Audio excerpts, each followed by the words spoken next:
A special thank you to each of our subscribers who make this channel possible. Here's today's story. In a significant turn of events, oil prices have taken a dip as traders are closely monitoring the potential for a ceasefire in Ukraine.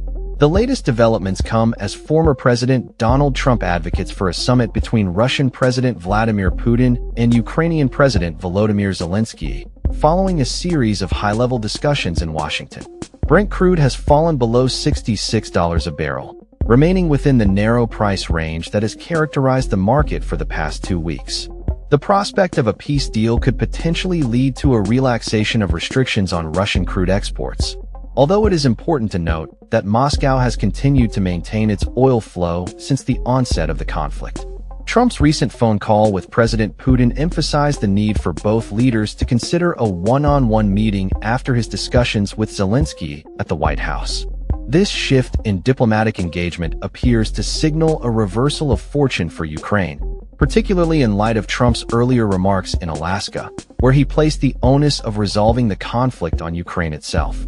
As concerns about U.S. trade policies and the potential for oversupply loom large, oil prices have dropped more than 10% this year. Market analysts remain cautious, with Vandana Hari, founder of Vanda Insights, suggesting that crude may be entering a holding pattern. The path to resolving the conflict has opened up, but could be a long one, she stated.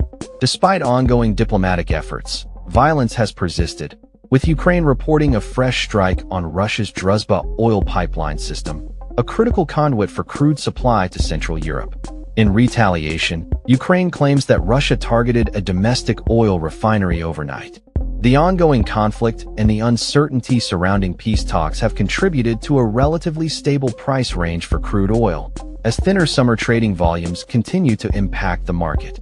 Meanwhile, other indicators suggest a busier month for oil, particularly along the U.S. Gulf Coast, where crude barrels are commanding some of their highest premiums in months, indicating a potential increase in exports in the coming weeks. Additionally, the U.S. benchmark is trading at its largest discount relative to Brent since April, which could further enhance overseas shipments. In a related note, Russia has recently conducted its most extensive strike this month against Ukraine, launching 270 drones and 10 missiles in an overnight assault that targeted energy facilities in the central Poltava region, home to Ukraine's only oil refinery.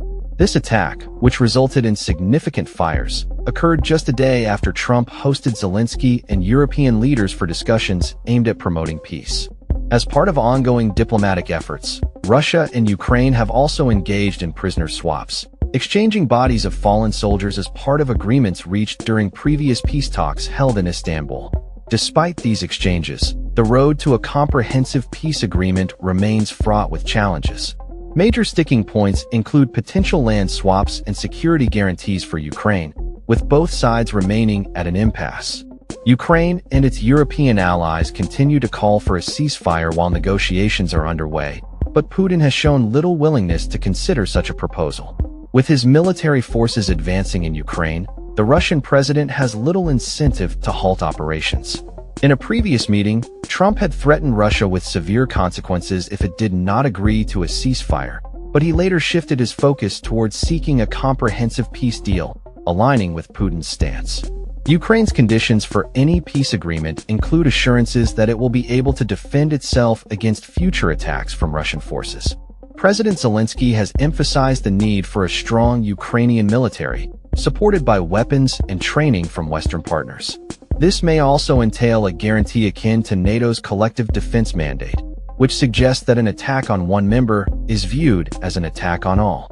However, the specifics of how such a guarantee would be implemented remain unclear. Additionally, European allies are exploring the establishment of a force to support any peace agreement in Ukraine, with a coalition of the willing comprising 30 countries, including various European nations, Japan, and Australia.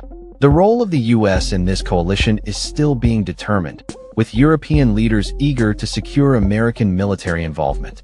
Trump has expressed a willingness to provide protection, but has refrained from committing U.S. troops to the effort, opting instead for coordination. Russia, however, has consistently rejected the notion of NATO troops being deployed in Ukraine, complicating the diplomatic landscape further.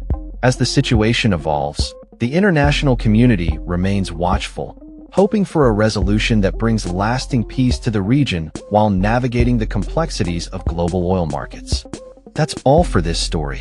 We upload videos every day covering many different subjects, so hit that subscribe button to stay informed. Thanks for watching.